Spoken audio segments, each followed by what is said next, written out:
Ibu-ibu, bapak-bapak, jamaah sholat subuh yang dirahmati oleh Allah.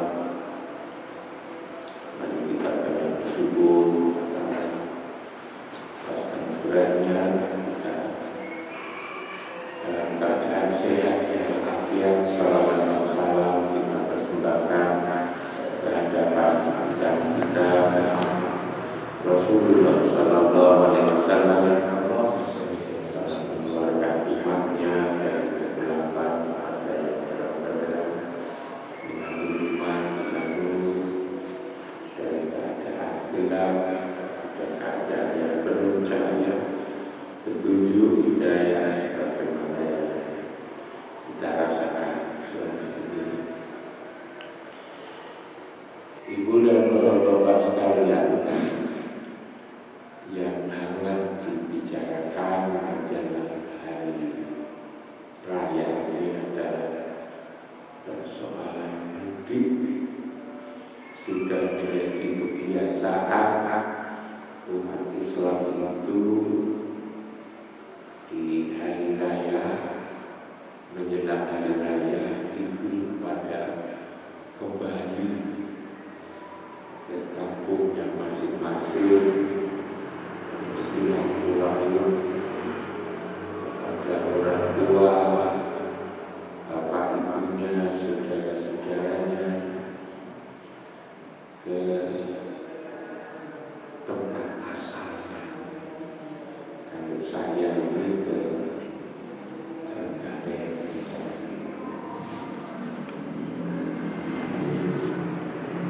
bapak-bapak itu kan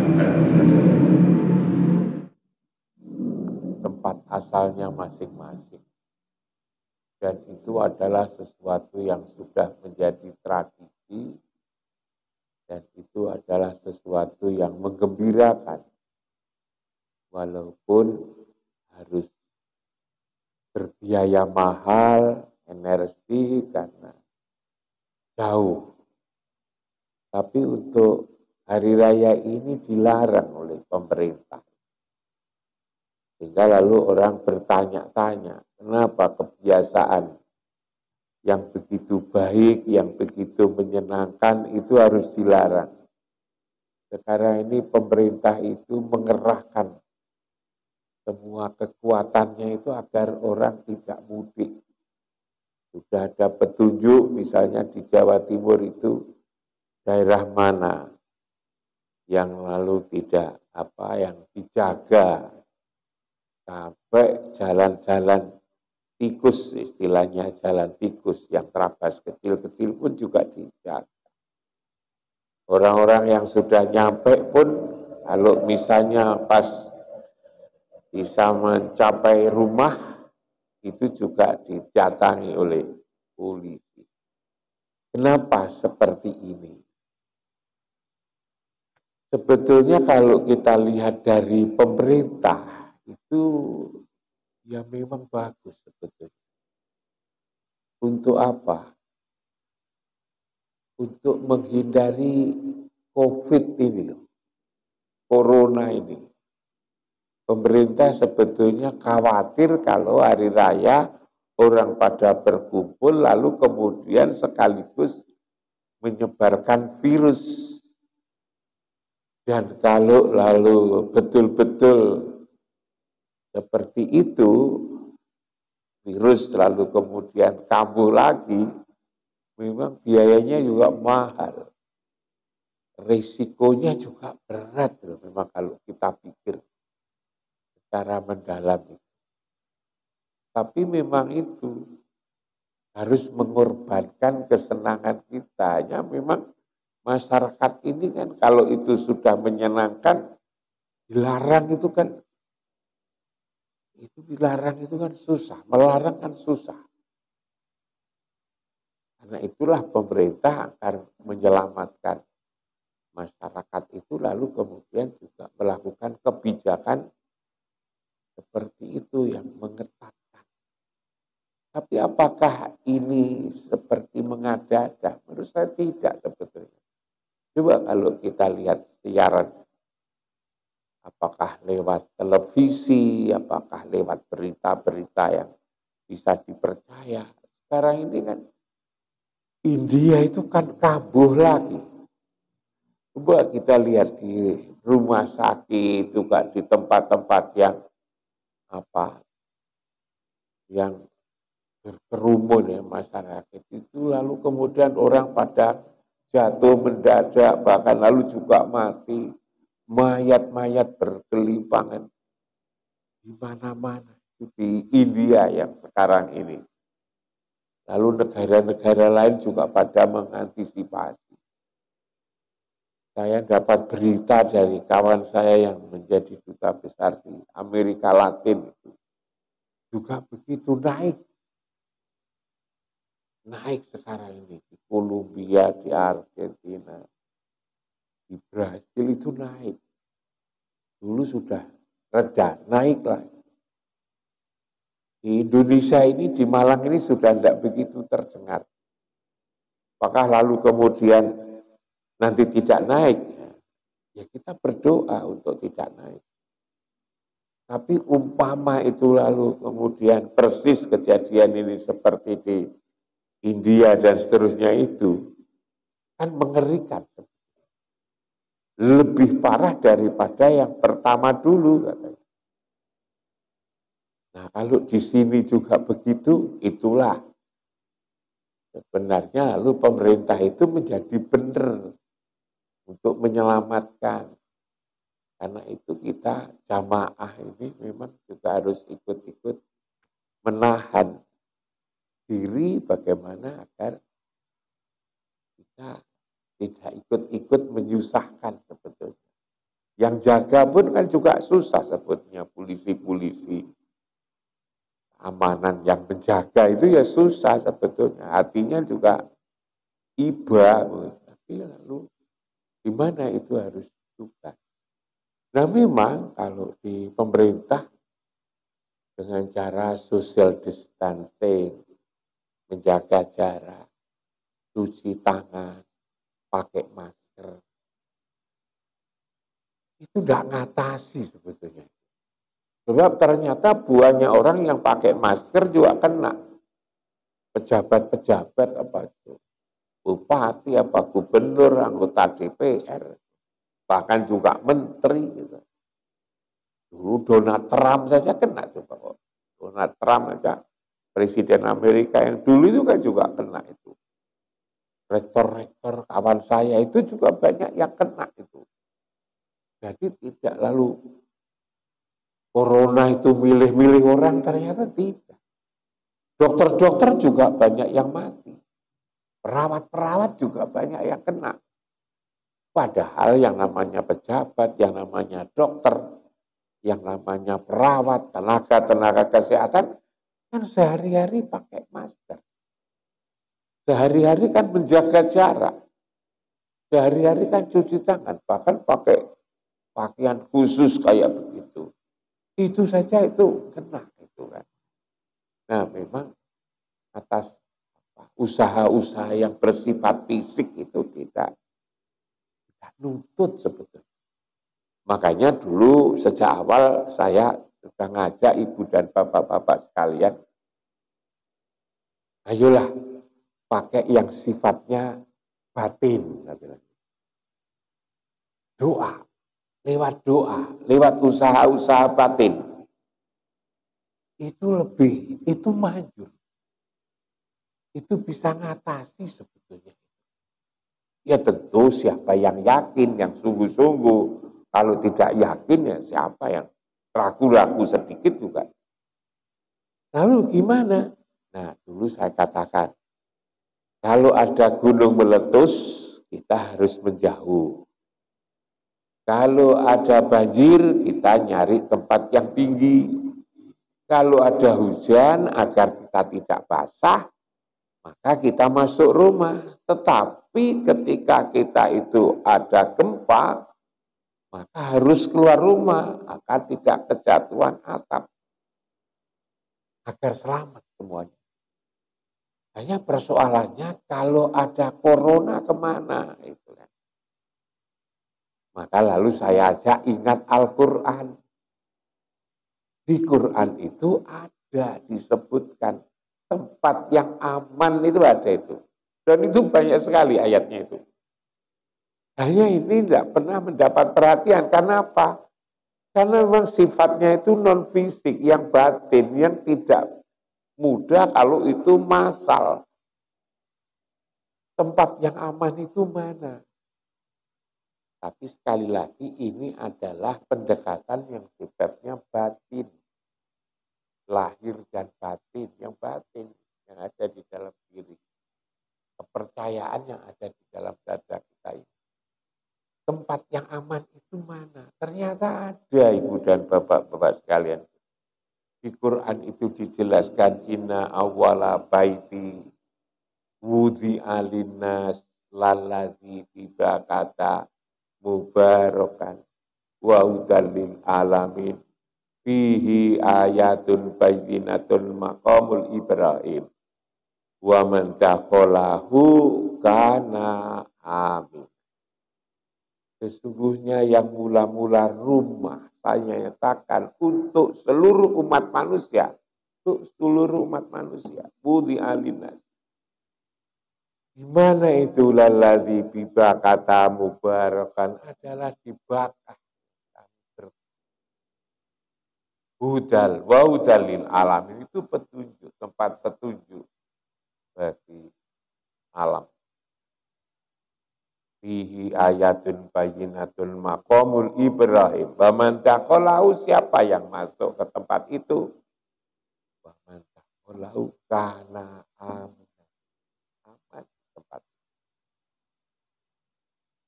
Jadi siapa saja yang masuk di tempat itu adalah aman. Di ayat yang lain juga mengatakan wa ija'alna baita masabata linnas. Ingat, aku telah menjadikan rumah masa batalinas, tempat pulang pergi. Tempat pulang pergi. Dan aman di situ itu aman. Nah, bagaimana kita datang ke situ agar kita aman? Pakai hakikat, bukan fisik lagi, karena ini pendekatan batin, ingatan. Ingatan kita ada di tempat itu. Mau masa ingat itu, mau pergi ingat di situ, mau pakaian, mau makan, mau tidur. Tidur di kamar kita masing-masing, di atas bantal. Tapi yang punya kepala kita di atas bantal, tapi yang punya kepala itu hati, ingatan kita. Ingatan kita itu ada di tempat itu. Insya Allah itu aman. Insya Allah itu aman. Kita ngikuti. Hanya lalu kemudian kita ini ragu-ragu enggak. Gitu kan. Kita harus percaya. Apalagi waktu sholat. Waktu mau tidur aja itu yang diingat adalah tempat itu. Jadi kita ini punya dua piranti fisik. Ada mata kepala kita ini, ada telinga yang ada di ini, ada ini. Tapi sebetulnya kita ini ada mata batin. Mata batin. Kalau mata kepala kita sekarang ke rumah Pak Adim aja enggak bisa lihat. Pak Adim sendiri enggak bisa lihat. Pak Adim enggak bisa lihat rumahnya. Tapi ingatan Pak Adim bisa ke tempat. Ingat ke rumah saya. Bentuknya seperti ini, kamarnya sekian, dalamannya sekian. Bagian dapur, bagian tamu ingat kok. Yang gunakan ada ingatan. Hati. Dan itu walaupun lama, Pak Adim sudah haji lama masih ingat itu. Masih ingat. Ya ingatan itu loh sebetulnya ada di situ, ingatan kita itu. Kok kenapa harus hanya ingatan? Bukan hanya sebetulnya. Ingatan itu berat, ingatan itu. Mengingat itu berat. Kita itu lebih banyak lupanya kok daripada ingat. Kita ini lebih lebih banyak lupanya daripada ingat. Dan ingat itu sulit. Orang celaka itu karena tidak ingat sebetulnya. Kita itu lupa nyopir juga ketabrak. Kita itu lupa di jalan nyabrang itu ketabrak orang. Kecelakaan itu karena kita lupa aja sebetulnya. Lupa makan juga kita. Lupa makan itu. Makan kadang-kadang lupa. Saya tadi sudah ngopi atau belum, itu lupa. Tadi sudah minum obat atau belum. Gitu. Minum obatnya lupa. Jadi ingatan kita ada di situ. Saya dulu pernah ceritakan. Saya pernah sakit di kepala saya. Bagian kanan setelah di MRI, alat yang gede itu. Ternyata di kepala saya itu tumbuh daging. Pakai MRI, bukan hanya dilihat pakai itu alat-alat sederhana. Pakai MRI, masukkan tempat yang gede itu 30 menit. Ternyata kepala saya itu ada daging yang tumbuh di sebelah kanan. Harus dioperasi waktu itu. Kata dokter di Jakarta, di rumah sakit primer, dokter Daniel. Harus dioperasi. Kepala itu loh dibedah. Ya kalau perut saja dibedah kan enggak? Biasa ya. Tangan, leher, perut dibedah. Tapi kalau kepala kalau dibedah, hanya memang beliau itu adalah satu di antara 3 jagoan bedah kepala di Indonesia. Hanya waktu itu. Gimana peluang keberhasilan? Kita usahakan. Risikonya apa yang menjadikan? Katanya usia saya terlalu sudah tua. Waktu itu 65 tahun. Itu aja. Nah, saya mikir, ya kalau berhasil, tapi ada kekeliruan. Lalu kemudian kalau itu keliru, saya bisa sehat. Tapi lalu pelongo-pelongo itu kan, saya pelongo-pelongo karena ada kekeliruan. Nggak enak jadi tertawaan. Jujur ya lebih baik saya nyerah aja. Nah ketika itu dalam suasana seperti itu saya ditunjukin salah satu dokter yang lebih kepada spiritual. Ajaklah, diantarkan ke dokter Daniel kepada orang itu. Lalu kemudian setelah dijelaskan, jelas, dokter Daniel kembali ke rumah sakit, saya berdua, masih ada pintu untuk menyembuhkan itu. Kalau dokter biasanya memang periksa, lalu obati, periksa, obati, periksa, ya itu aja. Tidak ada yang punya kepastian sembuh. Saya lalu kemudian diajak ayo sekarang memohon konsentrasi di Baitullah dengan membaca sholawat. Konsentrasi, yakin, jangan mikir apa-apa kecuali merasa ada di tempat itu. Bertemu dengan sowan pada Rasulullah, memohon disembuhkan. Kira-kira 5-6 menit. Setelah itu, suruh pulang. Beberapa setelah diperiksa sampai hari ini hilang itu, sampai hari ini hilang. Saya tidak pernah periksa, saya pernah operasi, sembuh. Jadi ini kalau saya bilang corona itu saya mengalami yang hal seperti ini. Tidak pernah perlu saya catat, saya masih ingat itu. Bagaimana saya harus konsentrasi.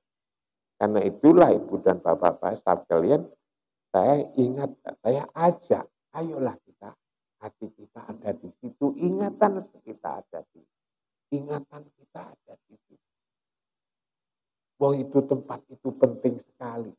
Sampai berkali-kali saya katakan 5 kali sehari semalam paling tidak kita menghadap ke tempat itu. Seumur hidup kita ini minimal sekali bagi yang mampu untuk datang ke tempat itu. Kalau belum pernah sana, bayangkan sekarang itu foto video banyak sekali yang bisa kita lihat.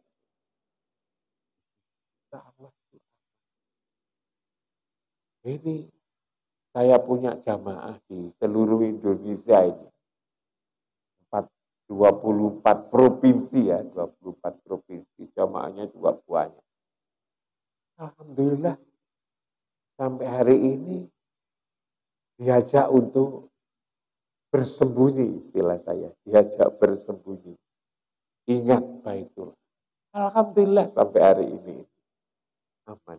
Saya tanya ke beberapa provinsi gimana aman, bagaimana aman.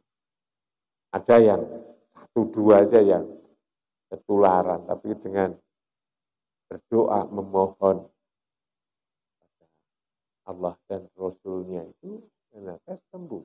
Jadi hal seperti ini hanya memang itu harus yakin karena ini adalah bagaimana pendekatannya, pendekatan spiritual, pendekatan hati.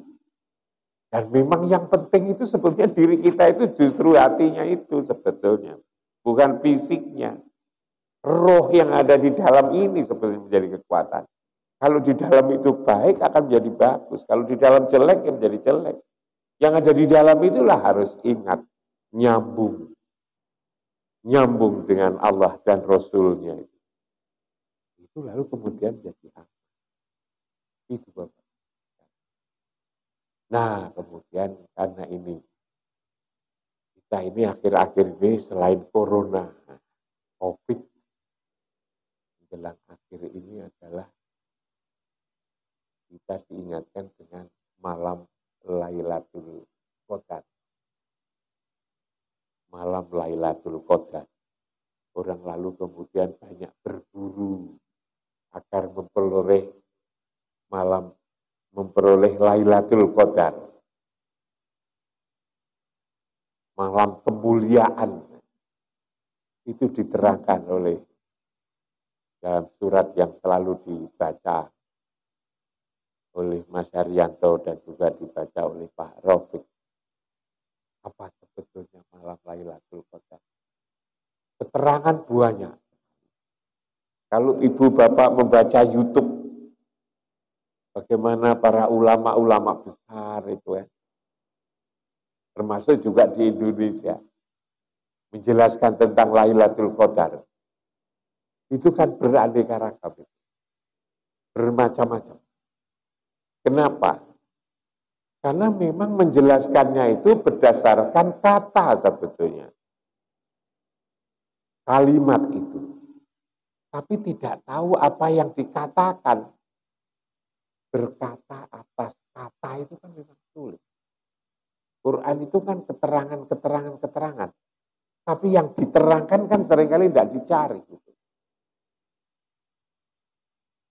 Mencari, memahami dari kalimat-kalimat, dari kata, yang kata itu tidak tahu barang yang dikatakan. Dia memang agak sulit. Lalu kemudian terjadilah penafsiran seperti oh kira-kira seperti ini. Turunnya waktunya antara malam ini dan malam ini. Nah, kalau guru saya ini yang saya selalu konsultasi sama beliau itu apa tuh sebetulnya? Beliau mengatakan bahwa di bulan Ramadan itu ada satu waktu, satu malam. Para nabi, para rasul itu kumpul. Yang diikuti oleh para malaikat.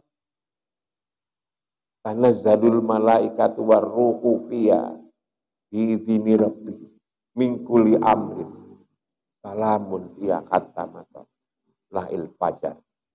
Para nabi, para rasul yang jumlahnya 124.000 menurut Abu Dar kan 124.313 itu kumpul. Yang diikuti oleh para malaikat. Itu membicarakan. Seperti kalau itu partai, seperti organisasi, NU, Muhammadiyah, Al-Wasliyah, macam-macam itu, muktamar itu, kongres. Yang diikuti oleh sekian banyak. Tapi itu lagi-lagi, itu adalah dunia spiritual yang kita tidak tahu. Untuk apa pada malam kemuliaan itu? itu menetapkan tentang apa yang akan terjadi gitu ya, sama dengan muktamar itu. Nah, kalau seseorang memperoleh ketetapan yang bagus, yang mulia, disitulah lalu orang mendapatkan keberuntungan. Dan malam itu lebih baik daripada 1000 bulan. Khairum min alfi sahrin. Tanazzalul malaikatu warruhu fiha. Saya mendapatkan penjelasan ini rasanya lebih kena. Dan ada pertemuan di tempat yang mulia itu. Nah, di mana tempat yang mulia itu? Ya kalau saya mengatakan di tempat yang semua orang pada menghadap ke tempat itu. Laki-laki orang mengatakan semua tempat kan sama, siapa bilang sama? Kalau tempat itu sama, kenapa wukuf saja itu harus ke Arafah? Kenapa sa'i saja itu harus di Safa dan Marwah? Kenapa lempar jumroh itu harus ada di Mina? Wong lempar jumroh saja kan, apa itu namanya, kerikil lalu kemudian dilemparkan. Lempar jumroh itu kan hanya kerikil, itu kan lalu dilemparkan ke tembok. Tapi tembok itu harus tembok di Mina. Kalau tembok di rumahnya Pak Adim ya tidak bisa Pak Adim lempar kerikil ke tembok, ya itu tidak bisa. Lempar tembok itu, lempar kerikil itu harus di Mina itu. Jalan kaki itu ya harus di Safa Marwah itu. Banyak jalan lurus yang kira-kira jaraknya 800 meter itu ya banyak di tempat-tempat. Tapi tidak bisa sembarang tempat, tidak bisa. Harus di Safa ke Marwah, Marwah Safa 7 kali itu di situ. Kira-kira ya antara puskesmas itu sampai di kuburan sana kira-kira kan 800 meter. Kalau misalnya Pak Supir ke sana, balik situ, balik lagi ke sana. Nah Pak Supir, pulau lagi sa'i kok. Sa'i itu ya di Safa, di Marwah, tempatnya jelas. Wukuf itu adalah berhenti, duduk, berdoa, tapi tempatnya itu ada di Arafah. Selain di tempat itu ya tidak disebut wukuf, tidak disebut sa'i, tidak disebut lempar jumroh. Karena itu tempat menjadi penting. Bahwa namanya, lah kalau itu haji di situ, kalau kita itu menyembah Allah di mana? Ada tempat khusus, umirtu an a'buda rabbah hadhil baldatil ladzi harramaha walahu kullu syai'in wa umirtu an akuna minal muslimin itu. Aku terperintah menyembah Tuhan di tempat yang mulia. Nah, bagaimana ke tempat ini? Ke tempat ini adalah bukan fisiknya di masjid kita ini. Tapi hati kita ada di situ, ingatan kita di situ. Kenapa kok ingatan kita harus di tempat itu? Lah kalau tidak di situ di mana? Di pasar misalnya. Ingat di kebun, ingat di sawah, ingat rumah, ingat HP, ingat jemuran. Malah keliru. Di Quran mengatakan wa makana sholatuhum indal baiti illa mukan wastadiyah wadukul adaba bima kuntum takfurun. Tidaklah sholat di tempat yang mulia ini kecuali hanya bersiul-siul. Kita diingatkan kalau kita sholat hati kita di mana-mana,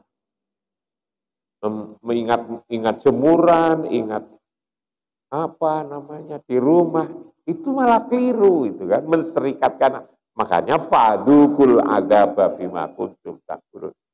Maka saya selalu ingatkan sebelum takbiratul ihram, Allahu Akbar, ingatan kita itu ada di Masjidil Haram. Dan supaya hati kita berpaling ke situ, ayat banyak sekali. Qad nara taqalluba wajhaka fis sama falan waliyanaka qiblatan tardoa fawalli wajhaka sataral masjidil haram. Hati kita ada. Kok sulit? Ya memang sulit. Ngatur hati itu lebih sulit daripada ngatur kaki. Kalau ngatur kaki gini disilo, jujur, gampang. Tapi ngatur hati itu sulit. Bukan main. Nah, agama itu sebetulnya urusan hati ya, dalam hati. Urusan hati pun hati yang paling dalam. Mulai ada sodrun, ada kolbun, ada fuadun, ada sakobun, ada lubun, ada sirun, ada anak. Anak itulah nikmat, anak itulah zat, anak itu rasa yang paling dalam itu akan diperbaiki oleh kita. Jadi itu Ibu dan Bapak-Bapak sekalian, pada pagi hari ini, bagaimana kita ada corona COVID ini, bagaimana mengatasi, saya ajak, kita bersembunyi, kita berdoa, Allah memohon kepada Allah dan Rasulnya itu. Ingatan kita, kalau ingat Allah nanti bisa nyebut Allah, Allah bisa. Tetapi lalu tatkala mulut kita nyebut, itu lalu hati kita kemana-mana. Maka yang saya ajak, hati kita kepada tempat yang mulia ini. Mulut kita Allah, Allahumma sholli ala Muhammad, tapi hati kita ke objek yang jelas. Di Masjidil Haram kita itulah. Mudah-mudahan kita itu lalu diselamatkan oleh Allah. Dengan tantangan, dengan bahaya yang kayak begini. Yang kedua, Lailatul Qadar itu adalah sebuah kongres. Para nabi, para rasul diikuti oleh para malaikat bertemu. Untuk menetapkan satu urusan yang sangat penting atas izin Allah. Disitulah lalu kemudian kalau kita lalu mendapatkan, kita tidak tahu siapa yang dapat, siapa yang tidak dapat. Mendapatkan keputusan baik, maka itulah kita mendapatkan keberuntungan yang luar biasa dalam hidup. Tetapi itu memang tidak bisa diusahakan, itu tidak bisa. Hal-hal yang demikian itu seperti hidayah itu loh. Hidayah itu diberikan kepada siapa saja yang dikehendaki oleh Allah. Tidak bisa dicari. Ya, sama dengan kita ini kan bersyukur kita kok selalu dibikin mau untuk pagi-pagi datang. Saya kira itu Ibu dan Bapak-Bapak sekalian kurang lebihnya. Mohon maaf, mudah-mudahan kita selalu mendapatkan petunjuk dari Allah, bimbingan dari Allah, kita selalu dipelihara oleh Allah, dan mudah-mudahan kita selalu dikasihi dan disayang oleh Allah dan Rasul-Nya. Sekian, Assalamualaikum warahmatullahi wabarakatuh.